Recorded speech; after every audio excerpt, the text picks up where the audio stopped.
Hari ini kita akan melanjutkan materi kita tentang kebebasan anak-anak Allah. Pada hakikatnya, kebebasan ini adalah suatu yang melekat pada diri manusia, bahkan sejak manusia itu lahir, atau yang kita kenal dengan hak asasi. Namun dalam realitanya, kebebasan itu sering disalahgunakan oleh manusia. Manusia sering salah mengartikan aturan yang ada, seolah-olah kebebasan itu ya tanpa aturan, bebas melakukan apa yang ingin dia lakukan. Tentu tidak seperti itu. Kita akan melihat keluhuran kebebasan yang termuat dalam Gaudium et Spes artikel 17 yang juga terdapat dalam buku cetak kalian, bisa kalian simak di sana.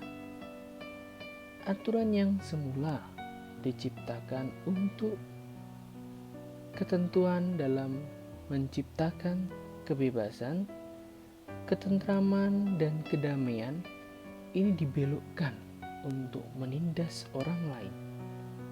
Maka Yesus menegaskan bahwa Allah itu adalah pembebas. Allah ingin agar manusia mengembangkan diri secara penuh. Dengan demikian, segala perintah dan hukum yang dibuat oleh agama adalah untuk membebaskan manusia agar terhindar dari perbuatan jahat. Inilah motivasi utama mengapa agama, dalam setiap agama juga membuat aturan-aturan atau hukum-hukum. Nah, tentunya adalah ingin membuat agar manusia ini terbebas dari dosa, terbebas dari tindakan jahat. Itu tujuan utamanya. Maka kita juga diajak untuk membantu membebaskan sesama kita, yang kita dapat melihat dari Galatia 5 ayat 13 tentang kemerdekaan Kristen. Kebebasan sejatinya dapat dimengerti dalam dua segi. Yang pertama, kebebasan negatif, yakni bebas dari. Dan yang kedua, kebebasan yang dimaknai dengan positif, atau yang kita kenal dengan bebas untuk. Apa bedanya dari kedua hal ini, bebas dari dan bebas untuk? Setiap manusia mendambakan dirinya terbebas dari banyak hal.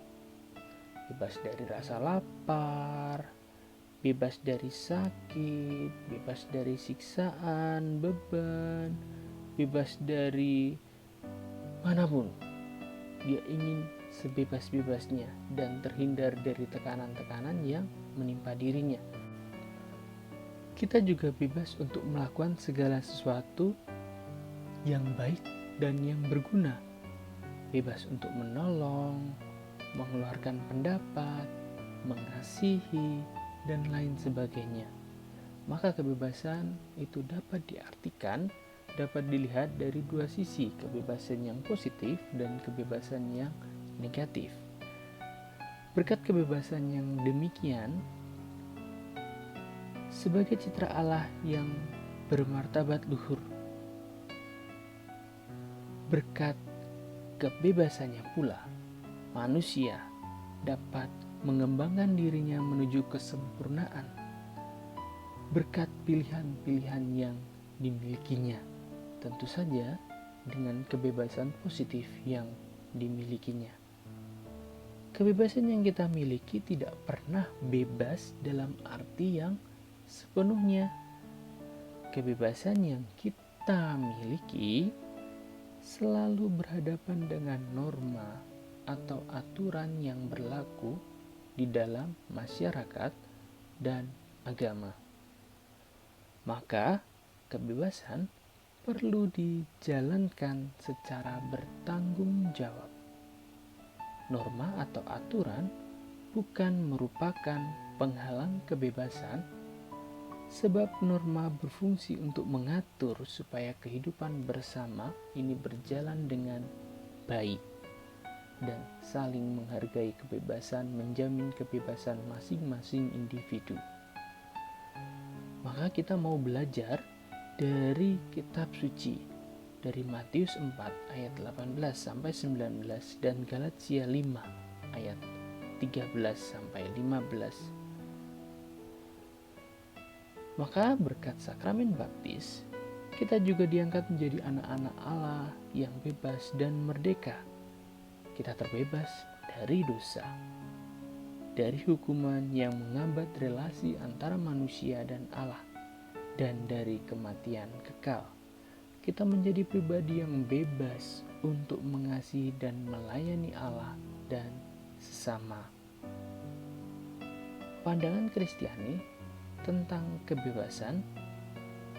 kebebasan mengandung dua segi.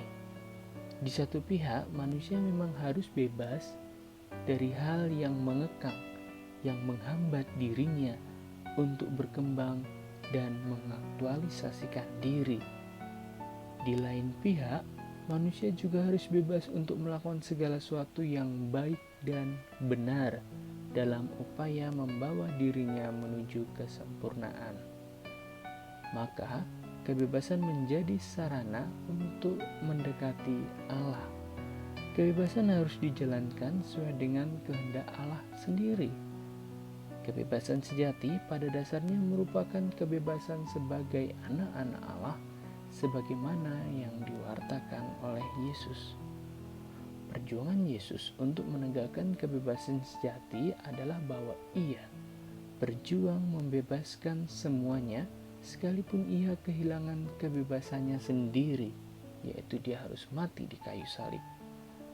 Sebagai orang yang telah dibebaskan oleh Tuhan Yesus dengan sengsara wafat dan kebangkitannya, maka sudah saatnya kita pun membebaskan semua manusia.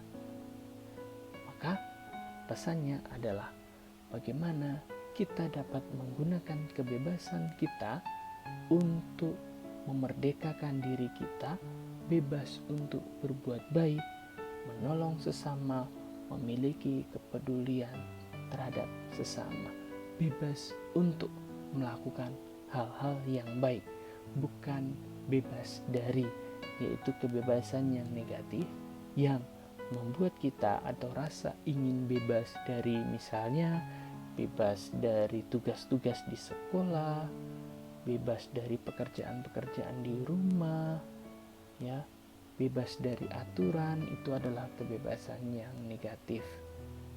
Demikian materi hari ini. Selamat melanjutkan permenungan kita. Terima kasih.